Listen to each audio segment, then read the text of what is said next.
My name is Audrey, and for most of my life, I believed I was the problem in my family. You know how some families have that one kid who can do no wrong? The one who breathes and the sun shines a little brighter for their parents? Well, that was my younger sister, Paige. And I was the other one. The one who, apparently, could do nothing right. Looking back now, from where I'm sitting, I can see how twisted it all really was. But when you're living it, when it's your normal, you don't question it. You don't question why your parents' faces light up when one daughter walks into the room, and they barely acknowledge the other. You just assume you've done something to deserve the silence. Paige was born when I was 7, and from day one, she was treated like a precious, fragile miracle. Maybe it was because she was the baby of the family. Or maybe it was her looks. She had this cascade of blonde curls that fell perfectly without any effort and these big, green eyes that made strangers stop my mother on the street just to compliment her on her beautiful daughter. Me? I was the plain one. Boring brown hair, boring brown eyes. I was always too serious, too independent, too much of everything that apparently wasn't charming. While I spent my afternoons doing homework at the kitchen table, determined to earn the approval I wasn't freely given, Paige would be curled up on Dad's lap watching cartoons. While I helped Mom with the dishes, my hands chapped from the hot water, Paige would be getting her nails painted a sparkly pink or having her hair braided into intricate styles I only saw in magazines. I learned early on that love in our house was conditional, and for me, it was scarce. So, I decided if I couldn't be loved for who I was, I would earn it through achievement. I became the responsible one, the straight-A student, the daughter who never asked for anything because I knew the answer would probably be no, anyway. Paige, on the other hand, became the princess who only had to bat her eyelashes to get whatever she wanted. Audrey, why can't you be more like your sister? Mom would sigh, her voice laced with disappointment, whenever I'd express any need or want. It could be something as small as wanting a new book. Paige is so sweet and easygoing. Sweet. That's what they all thought. But even at 7 years old, I could see something else in Paige's eyes when the adults weren't looking. Something cold and calculating that made my stomach twist with an anxiety I couldn't name yet. By the time she was 5 and I was 12, the dynamic was set in stone. She was the golden child, and I was the reliable one, the background character who existed to make everyone else's life easier. I told myself it was fine. I told myself I didn't need their approval. But deep down, that little girl in me kept wondering what I had done wrong to deserve so little of my parents' love, and why my sister seemed to get so much without even trying. I had no idea that the worst was yet to come, or that this favoritism would eventually create a monster who would try to destroy everything I'd worked so hard to build. The signs were all there from the beginning, but nobody wanted to see them. Not even me. The first time I realized Paige wasn't the sweet angel everyone believed her to be, I was 13 and she was 6. It was a Tuesday afternoon. I remember the sun was streaming through my bedroom window. I came home from school to find my diary, my most prized possession, the only place I felt safe to write my real thoughts, ripped apart.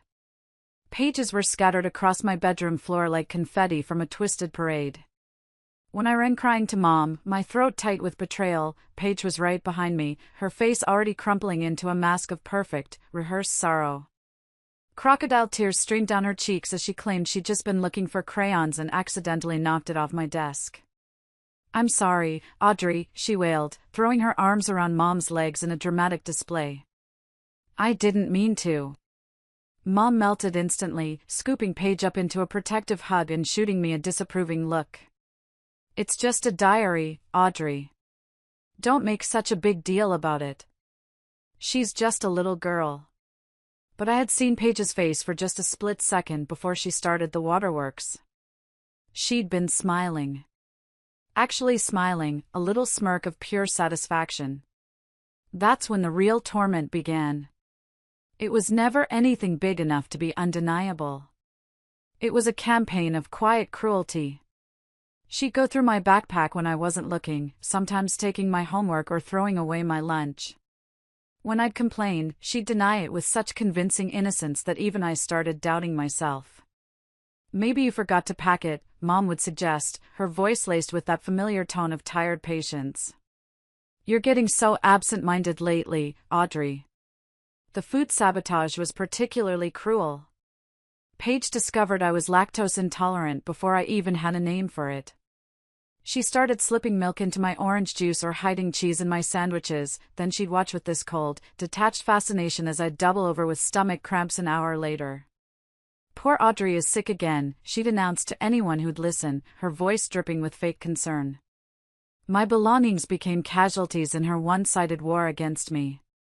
My favorite sweater, the one I saved up for weeks to buy, would mysteriously develop small, unfixable holes. My textbooks would go missing right before important tests. My alarm clock would be unplugged, so I'd oversleep and get in trouble. Every single incident had a plausible explanation that made Paige look innocent and me look careless, clumsy, or forgetful. The worst part, though, was how she'd weaponize other kids against me. She had this gift for manipulation that was terrifying in someone so young. She'd tell kids at school that I said mean things about them, or she'd share embarrassing stories about me that she'd overheard at home. Soon, I found myself friendless and isolated, with a reputation as the weird, moody girl with family problems. "Why don't you have any friends over anymore?" Dad asked one day, looking up from his newspaper. I wanted to scream. I wanted to tell him it was because his precious daughter had systematically destroyed every potential friendship I'd tried to build. Instead, I just shrugged and mumbled, "I prefer studying." "See," Mom said, turning to Dad as if this proved some long-held theory. "Audrey's always been antisocial. Paige makes friends everywhere she goes." Of course she did. But at home, when it was just us, she'd corner me in the hallway and whisper things that made my blood run cold. "Nobody likes you," she'd say with that sweet smile. Mom and Dad wish I was their only daughter. And the scariest part was, I was starting to believe her. I'll never forget the smell of burning hair. It's a bitter, acrid smell that clings to everything. I'll never forget that smell, or the look of pure hatred in my sister's eyes the day everything changed forever. I was 15, Paige was 8, and I was getting ready for my first real date. A boy named Tommy Rodriguez, who sat behind me in history class, had finally asked me to the school dance. For the first time in years, I felt a flicker of genuine, uncomplicated happiness. I'd saved up my babysitting money for weeks to buy a simple blue dress, and I was in the bathroom, carefully curling my hair, humming softly to myself. That's when Paige appeared in the doorway, her small frame silhouetted against the hall light. She was holding Dad's silver Zippo lighter. "You look stupid," she said, her voice flat and cold. "Tommy's going to laugh at you." I ignored her, focusing on my reflection. I'd learned that engaging with her only made things worse. But ignoring her was apparently the wrong choice, too. The next thing I knew, she'd lunged forward, her movements swift and deliberate. She flicked the lighter right near the ends of my freshly curled hair. The flame caught instantly. A horrifying whoosh sound filled the small bathroom. I screamed and jumped back, frantically patting at my hair as the acrid smell filled my lungs. In the mirror, my heart pounding in my throat, I could see a chunk of my hair was singed off, leaving an uneven, burned mess on the right side of my head. "Paige!" I shrieked, a mix of terror and rage. But she was already running down the hallway, shouting at the top of her lungs, "Daddy!" Audrey's yelling at me again. But this time was different. This time, Dad had heard my scream. It wasn't a yell of frustration, it was a scream of pure fear. This time, he came running and found me standing in the bathroom, trembling, with burned hair and tears streaming down my face. And I was holding the evidence, his lighter, which definitely hadn't been in the bathroom before. "What happened?" he demanded, his eyes darting between us. "She tried to set my hair on fire," I said, my voice shaking so hard I could barely get the words out. Paige immediately burst into her signature tears. "I didn't mean to. I was just playing." She grabbed the lighter from me and it went too close. I'm sorry." For a moment, a sickening dread filled me. I thought this would be like all the other times. I thought Dad would comfort her and tell me not to be so dramatic. But something in his face was different. Maybe it was the undeniable smell of burned hair. Maybe it was the way I was trembling uncontrollably. Maybe, just maybe, it was finally seeing the physical evidence of what his younger daughter was capable of. "Paige," he said quietly, and his voice had an edge I'd never heard before. "Tell me exactly what happened." "I already did," she wailed, but her crying sounded different now, desperate instead of manipulative. Dad looked at the lighter in my hand, then at my burned hair, then at Paige's face. And for the first time in my entire life, I saw doubt creep into his expression when he looked at his golden child. "This stops now," he said, and I wasn't sure if he was talking to her or to himself. "Paige, go to your room. We'll discuss this after I take care of your sister." He called me his daughter, but he called me your sister when talking to her. It was a small thing, but it felt huge. That night, Dad kept his word. Within a week, I was enrolled in a kickboxing class at a martial arts academy downtown. At first, I was terrified and awkward. I was the only teenage girl in a class full of confident adults who seemed to know exactly what they were doing. I felt clumsy, weak, and out of place. But my dad insisted, driving me there himself twice a week. He never really talked about the lighter incident again, but this was his way of doing something. Something magical happened after about a month. My body started remembering what it felt like to be strong. The constant anxiety that had become my default state began to quiet down. The punching bag didn't judge me, it just took every ounce of anger and frustration I'd been carrying around for years. For the first time, I had a place to channel it all. My instructor, Sensei Kim, became like a second father to me. He was this quiet, intense man who never raised his voice but commanded complete respect. He taught me that strength wasn't about being the biggest or the loudest. It was about being centered, confident, and unafraid. "Power comes from within, Audrey," he'd say during our meditation sessions at the end of class. "Nobody can take it from you unless you let them." At home, the dynamic was shifting. Paige couldn't figure out why her usual tactics weren't working on me anymore. When she tried to corner me with her whispered threats, I'd just look her straight in the eye with a calmness that clearly unnerved her. My lack of reaction took away her power. The real test came 3 months into my training. I was in my room doing homework when I heard her rifling through my backpack in the hallway. This was nothing new, she'd been stealing my lunch money for years, and I'd learned to hide most of my cash. But that day, she found my emergency $20 bill, the one I kept tucked away for genuine emergencies. "Give it back, Paige," I said from my doorway, my voice steady and calm. She looked up at me with that familiar defiant smirk, crumpling the bill in her fist. "Make me." For 8 years, I'd walked away from moments like this. I'd complained to parents who didn't listen, tried to reason with someone who had no interest in reason, and ultimately just accepted that I was powerless against her. But something was different now. I could feel the strength in my legs, the control in my breathing, the quiet confidence that months of training had built in me. "I'm asking you nicely one more time," I said, taking a slow step forward. "Give me back my money." "Or what?" she taunted, taking a step closer to me, trying to use her presence to intimidate me. "You'll cry to Daddy again?" She reached out to shove me, a move she'd done 100 times before. But this time, I was ready.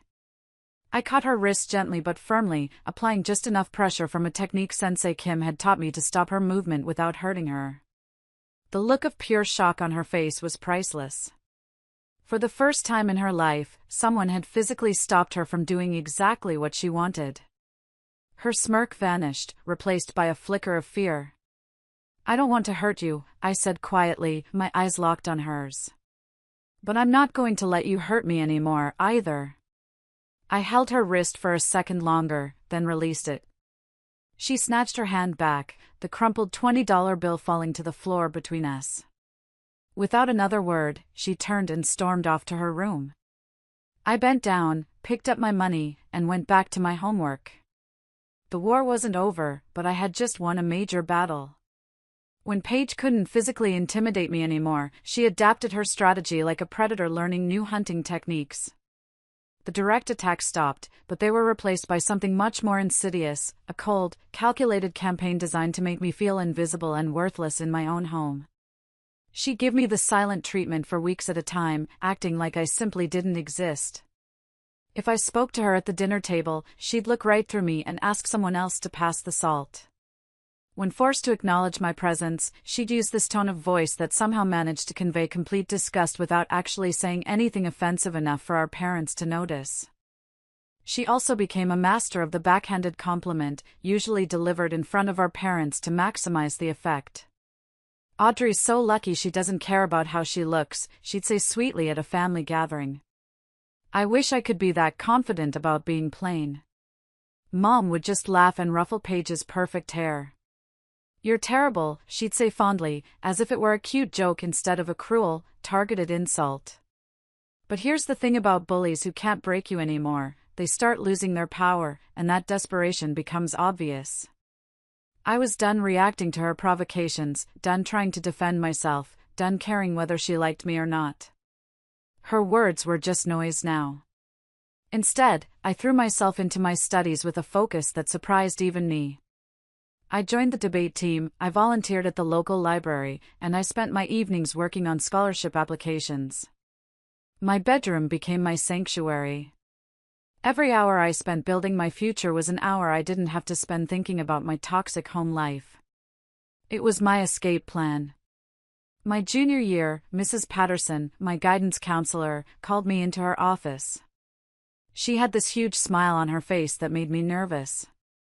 "Audrey, I have something exciting to tell you," she said, barely containing her enthusiasm. "You've been awarded the Harrison Academic Scholarship to State University." I just stared at her, not quite processing. "The Harrison?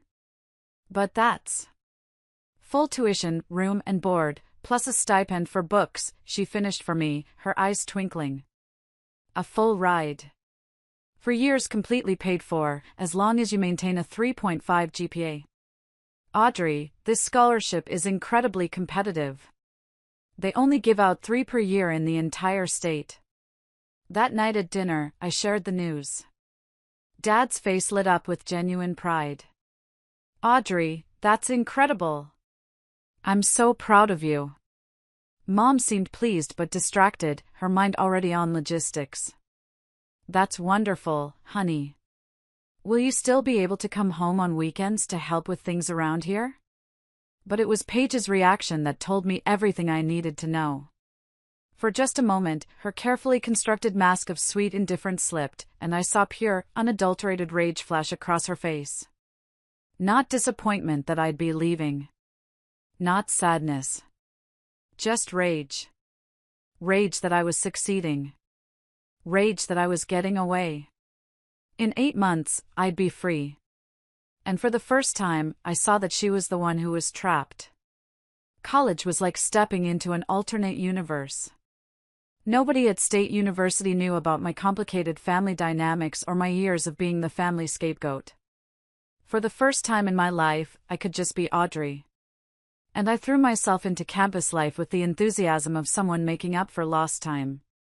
I joined the photography club, volunteered at the campus women's center, and I actually made friends, real friends, who enjoyed my company and sought me out just because they liked being around me. It was during my sophomore year that I met Grant. He was in my advanced statistics study group. He was this quiet, thoughtful guy majoring in engineering with kind eyes and a slow, easy smile that made my stomach flutter every time he looked at me.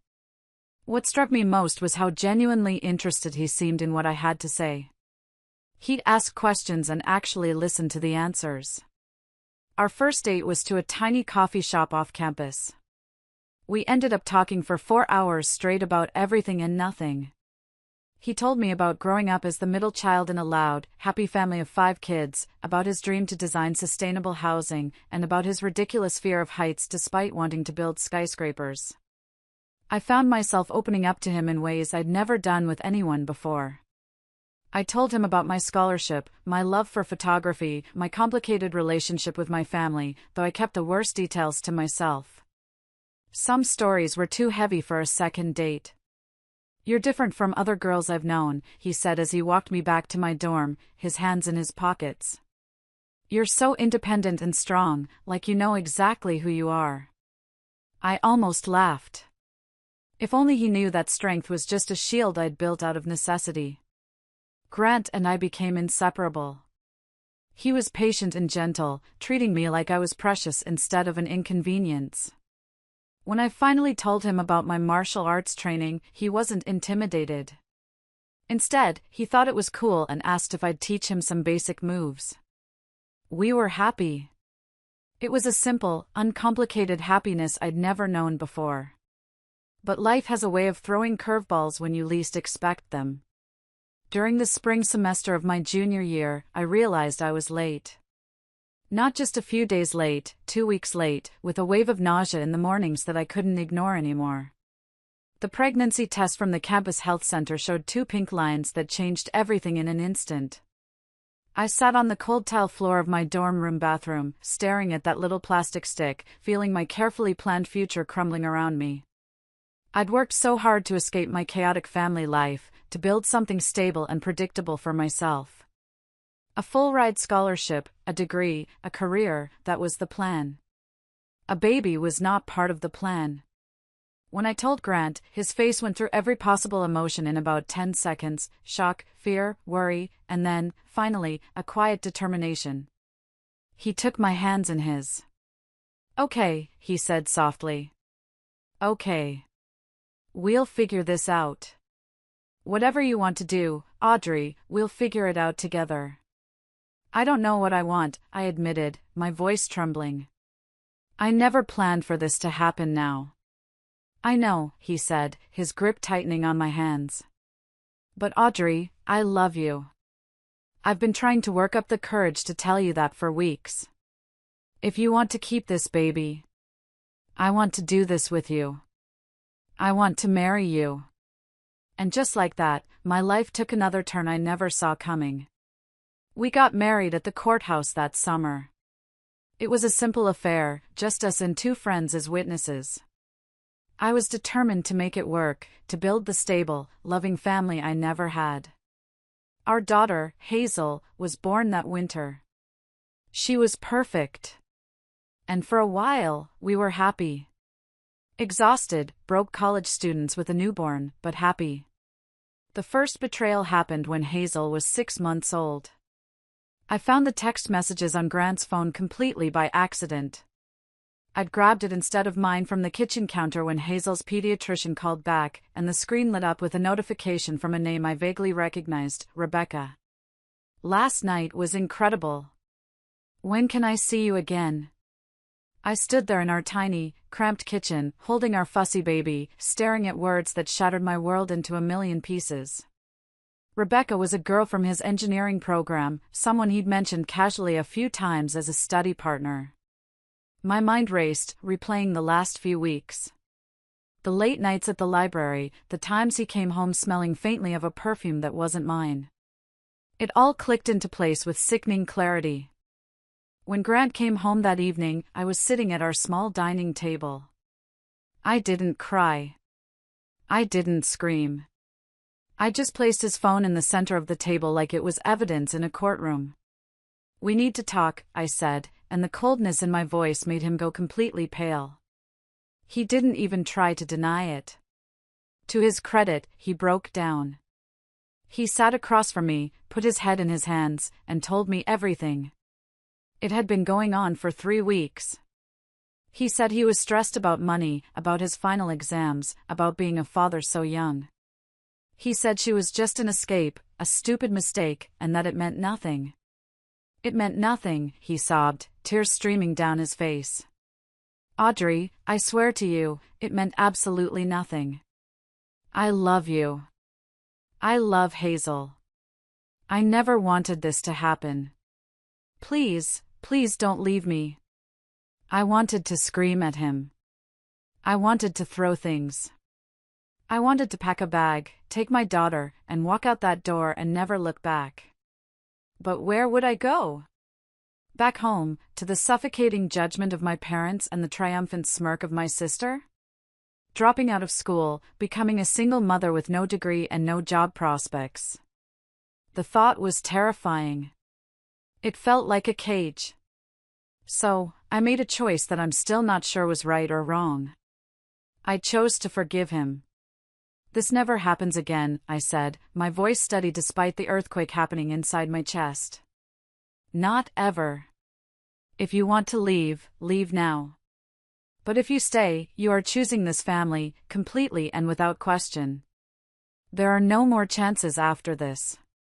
He promised. He swore. He went to counseling. He deleted his social media accounts and changed his study groups. He did everything right. For 2 years, he was the perfect husband, the perfect father. Until he wasn't. The second affair was different. Emma was almost 3, and Grant had graduated and landed a good entry-level engineering job. Life was supposed to be getting easier. This time, it was his supervisor, a woman 10 years older than him who had apparently been mentoring him in more than just his career. I found out when she called our house at midnight, drunk and crying, begging him to leave me for her. The confrontation that followed was uglier than the first one. The shock was gone, replaced by a cold, hard anger. His excuses sounded rehearsed, his tears less genuine. "How am I supposed to trust you again, Grant?" I demanded, my voice shaking with rage. "How am I supposed to believe anything you say?" "Because I'll prove it to you," he said desperately, grabbing my hands. "However long it takes, I will spend the rest of my life proving that you and Hazel are everything to me. This was the last stupid mistake. I promise." And again, I chose to stay. Maybe I was naive. Or maybe I was just so terrified of being a single mother, of failing to give my daughter the stable home I never had, that I was willing to believe any lie he told me. We bought a small house in a quiet neighborhood. We planted a garden. We had family game nights. We played the part of a happy family, and sometimes, I almost believed it myself. We built a fragile peace that lasted for 5 years. 5 years of me constantly looking over my shoulder, checking his phone when he was in the shower, feeling a knot of anxiety in my stomach every time he said he had to work late. It wasn't a life, it was a sentence. But it was the life I had chosen. I thought the worst was behind us. I was a fool. The final confession came on a Tuesday night in March, 7 years into our marriage. Hazel was in bed, and I was loading the dishwasher, the rhythmic sounds of the machine filling the quiet kitchen. Grant had been acting strange for weeks. Distracted, guilty, jumping every time his phone rang. A cold dread had been coiling in my gut. I'd started to wonder if we were headed for betrayal number 3. But I never, in my wildest nightmares, could have prepared myself for what he actually told me. "Audrey, we need to talk," he said from the doorway. Those 4 words sent ice through my veins. I'd heard them twice before in this exact context, and they were always the prelude to a catastrophe. I dried my hands slowly on a dish towel, my heart hammering against my ribs, trying to prepare myself for another confession about another coworker or some old college friend. But when I turned around, Grant looked more destroyed than I'd ever seen him. His face was ashen, his eyes filled with a terror that went beyond just getting caught. "Sit down," he said, his voice barely a whisper. "Just tell me," I said, my own voice flat and hard. "Who is it this time?" The pause that followed lasted an eternity. The hum of the refrigerator seemed to grow louder and louder until it was the only sound in the world. When he finally spoke, his voice was so quiet I could barely hear it.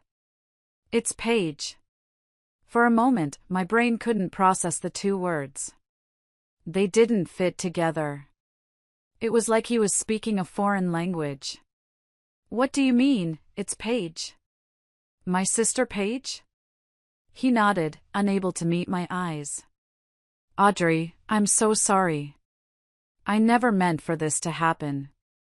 I never wanted to hurt you like this." The kitchen floor seemed to tilt beneath my feet. I had to grab the edge of the counter to keep from falling. "You're having an affair with my sister." It wasn't a question. It was a statement of impossible fact.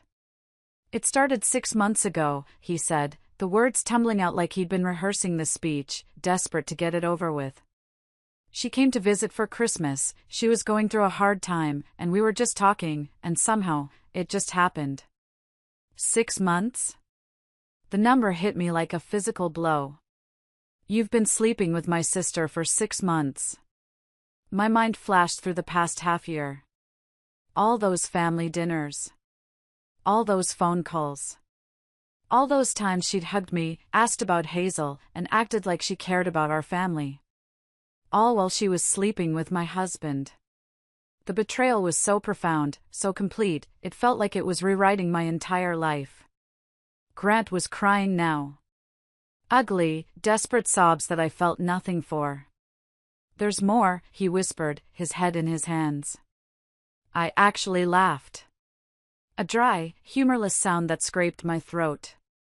More? What more could there possibly be, Grant? He looked up at me, his face a mess of tears and shame. His next words stopped the world from spinning. They stopped my heart from beating. They stopped everything. She's pregnant. If you're still listening, please help me out by liking this video and commenting the number 1 down below. It lets me know you've given me a like, and it tells me that you're with me on this journey. Your support is a huge encouragement for me to keep going. Just comment the number 1, and then listen to what I did next. For a long time after he said it, I didn't move. I couldn't. The hum of the refrigerator was the only thing I could hear. Pregnant. The word echoed in the silent kitchen, a monstrous, unbelievable thing. I finally sank onto a kitchen chair, my legs giving out. Get out, I said. My voice was deadly calm. It was the same tone I'd used with Paige all those years ago when I'd finally learned to fight back. Audrey, please. Get out of my house. Now. He left. I don't remember him packing a bag. I just remember the sound of the front door closing, and then, a silence that was heavier than any sound I'd ever heard. It took me 3 weeks to work up the courage to call my parents. 3 weeks of functioning on autopilot. I'd get Hazel up for school, make her breakfast, pack her lunch, all with a smile plastered on my face. I told her Daddy was on an extended business trip. Every night, after she went to bed, I would sit in the dark and just fall apart. I cried until I had no tears left. But I knew I had to be strategic about this. Paige had spent our entire lives manipulating situations to make herself look like the victim. I couldn't just call up my parents screaming accusations without proof. She'd twist it. She'd say I was jealous, unstable, that I was making it all up to ruin her life. I knew her playbook because I'd been reading it for 25 years. So, I set a trap. I called Mom on a Saturday afternoon when I knew Dad would be home too. I asked them to put me on speakerphone for a family discussion. Of course, sweetheart, Mom said, her voice cheerful. Is everything okay? You sound stressed.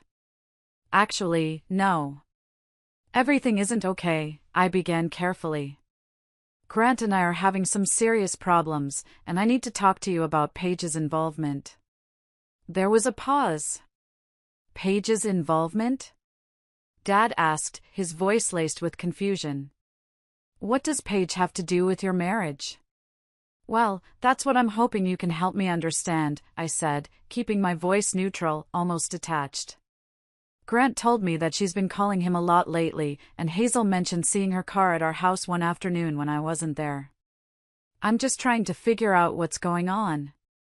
This was partially true. Hazel had mentioned seeing Aunt Paige's car, and at the time, I'd dismissed it. Oh, honey, Mom said with that familiar, dismissive tone I knew so well. You know how Paige is. She probably just wanted to help with whatever problems you two were having. She's always cared so much about your happiness. Right, I said. That's why I thought maybe we should call her now and get her side of the story. Clear the air. Would you mind calling her and asking her to join this conversation? Of course, Dad said, ever the peacemaker. Hold on. I heard them conferencing Paige in, my heart pounding against my ribs as I waited for her voice. Audrey, she said, sounding surprised but not panicked. Not yet. Mom said you wanted to talk about Grant. Is everything okay? I'm hoping you can help me understand that, I replied, my voice still even. Grant mentioned that you two have been talking a lot lately. Well, yeah, she said, and I could practically hear the gears turning in her head as she calculated her response. He seemed really stressed about work and money, and I just wanted to help. I mean, you're my sister. Your happiness matters to me. The trap was set. Now it was time to spring it. The aftermath of that phone call was swift and brutal. My parents, for the first time, were forced to see Paige not as their perfect daughter, but as she truly was. After she blamed me for stealing Grant's affection, my dad hung up on her mid-sentence. An hour later, he called me back, his voice shaking. Audrey, I need you to know how sorry I am, he said. For everything. For not protecting you when you were kids. For not seeing what she really was. For letting this happen to your family. It was the apology I had waited my entire life to hear. The changes came faster than I expected. By the end of that week, my parents had consulted with their estate lawyer and completely rewritten their will. Paige's inheritance, her trust fund that she always lorded over me, her emergency credit card access, everything was revoked. We should have done this years ago, Mom admitted when she came over to help me sort through some of Grant's things. We enabled her behavior by always bailing her out, always making excuses. We created this monster. Meanwhile, I had filed for divorce. My lawyer, a sharp woman named Sarah, was relentless. I demanded a paternity test as part of the proceedings. Grant's lawyer tried to argue it was premature, but Sarah wouldn't back down. We need to establish paternity for child support and custody purposes, she argued to the judge. My client has a right to know if her husband has fathered a child with her own sister before this divorce is finalized. The prenatal paternity test results came back 6 weeks later. They confirmed what I'd already known in my heart: Grant was the father. Seeing it in black and white on the lab report felt like being stabbed all over again, but it also gave me a strange sense of clarity. There was no going back. There was no doubt. The divorce proceedings were messy, but straightforward. Grant didn't fight me on custody. He'd have Hazel every other weekend. He didn't fight me on the house, I'd keep it and refinance it in my name. He didn't fight me on alimony. He knew he had no ground to stand on.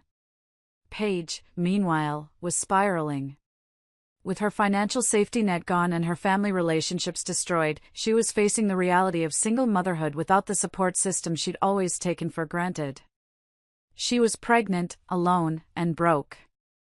The world she had built on manipulation and lies was crumbling around her. 3 months after Grant moved out, I got a text from him that I almost deleted without reading. Paige had the baby. It's a boy. His name is Michael. I thought you should know. I read the text, deleted it, and went back to helping Hazel with her homework. The call came 4 months after the divorce was finalized. It was a rainy Thursday evening, and I was helping Hazel with a school project at the kitchen table. I didn't recognize the number, but something made me answer it. Audrey?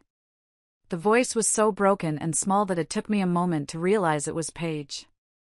How did you get this number? I asked, my voice cold.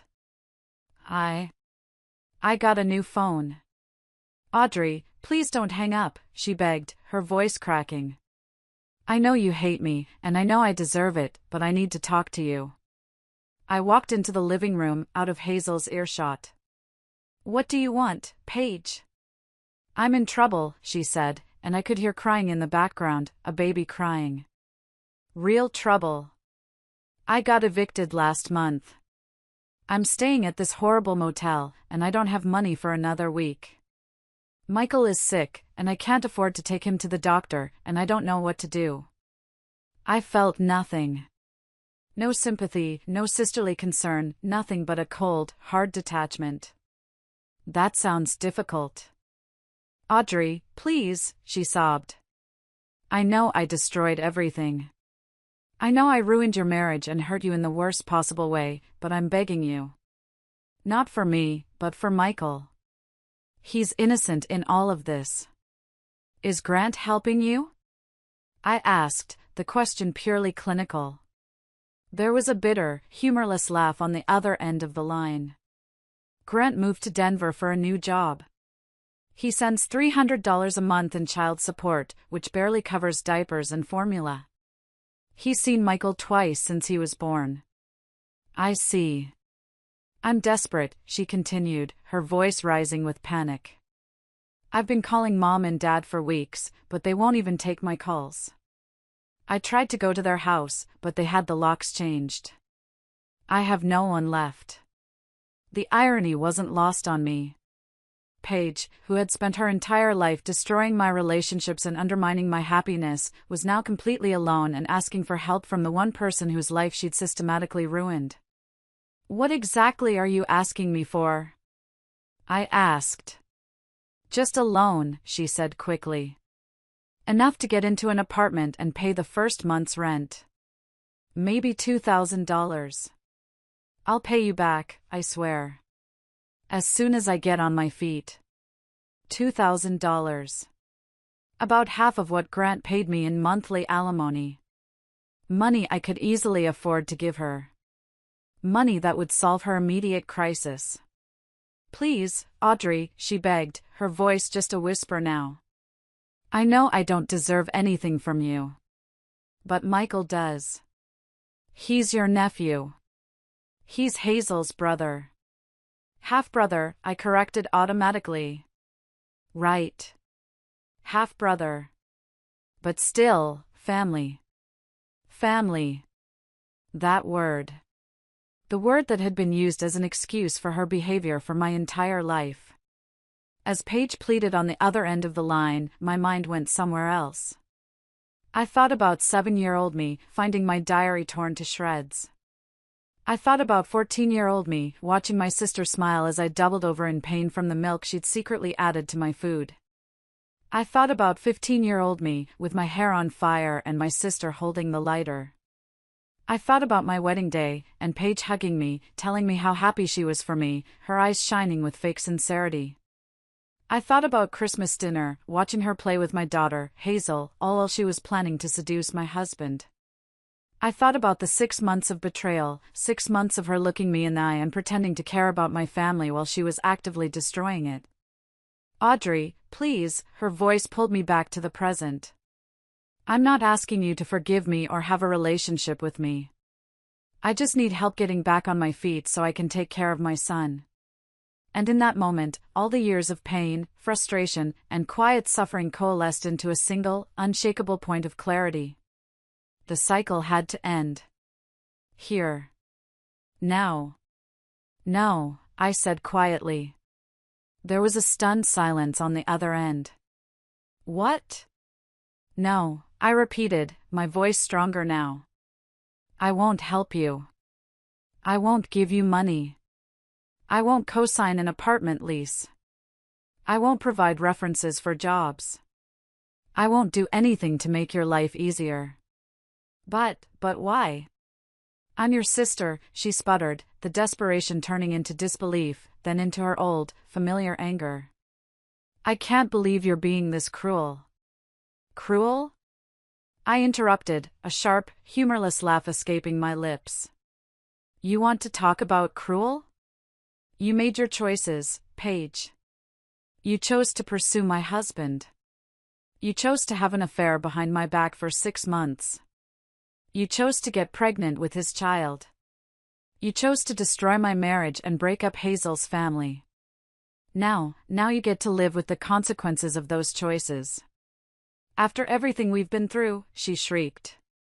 Everything we've been through? I shot back, my voice finally rising. You mean everything you put me through? 25 years of psychological torture, culminating in you sleeping with my husband and having his baby. That's what we've been through, Paige.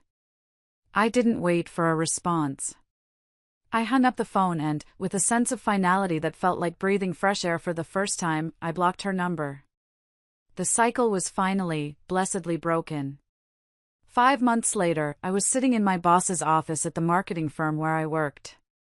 The afternoon sun was streaming through the window, and I was accepting a promotion to regional marketing director. It came with a 40% salary increase. "You've really turned things around this year," Audrey, my boss, Patricia, said as she handed me the promotion paperwork. "Your campaign strategies have been innovative, and your leadership skills have impressed everyone on the executive team." My life was unrecognizable from what it had been a year ago. Hazel was thriving in her new school, making friends and excelling in her art classes. Our house, which had once felt like a crime scene, now felt like a home again, a peaceful, happy sanctuary for just the two of us. That evening, I called Dad to share the news about my promotion. "Audrey, that's wonderful." His voice was warm with genuine pride. "You've worked so hard to rebuild your life. Your mother and I are so proud of how you've handled everything." We talked for an hour about Hazel's school progress, my new job responsibilities, and their plans to visit for Thanksgiving. It felt good to have a normal relationship with my parents, one not clouded by Paige's shadow. Later that week, I ran into an old neighbor at the grocery store. "Audrey, how are you doing?" she asked, her voice hushed. "I heard about the divorce." "I'm so sorry." "Thank you," I said with a genuine smile. "But we're doing well." "Actually, we're doing better than well." "Good for you," she said, then lowered her voice conspiratorially. "I don't know if you've heard, but your sister is living in those garden apartments on Oak Street now. The subsidized housing ones. I see her sometimes at the bus stop with a baby. She looks rough." I felt a flicker of something, not satisfaction, exactly, but a sense of cosmic justice. "I hope she's getting the help she needs," I said diplomatically, and I meant it. But her problems were no longer mine to solve. That night, after Hazel was asleep, I sat in my living room, in my house, in my life that I had built and rebuilt and finally reclaimed. Paige was struggling, facing the consequences of her choices for the first time in her life. Grant was alone in Denver, having lost his family for a few months of excitement. And me? I was thriving. I had a career I loved, a daughter who was happy and secure, and parents who finally saw me clearly. Most importantly, I had peace. Real peace. Hazel appeared in the living room doorway, rubbing her eyes. "Mom, are you happy now?" she asked, her voice soft with sleep. The question caught me off guard. "What do you mean, sweetheart?" "You just seem different," she said, walking over to curl up next to me on the sofa. "Lighter, I guess. Like you're not worried all the time anymore." I pulled her close and kissed the top of her head. "Yes, Hazel," I said, my heart full. "I am happy now. Happier than I've been in a long, long time. I'd learned that sometimes the best revenge isn't revenge at all. It's simply refusing to let someone else's toxicity poison your life anymore. It's setting boundaries and enforcing them. It's choosing your own happiness over their manipulation." Paige had spent 25 years trying to destroy me. And in the end, she only succeeded in destroying herself. The little girl who had once wondered why she wasn't loved enough had grown into a woman who knew her own worth. And that was the real victory.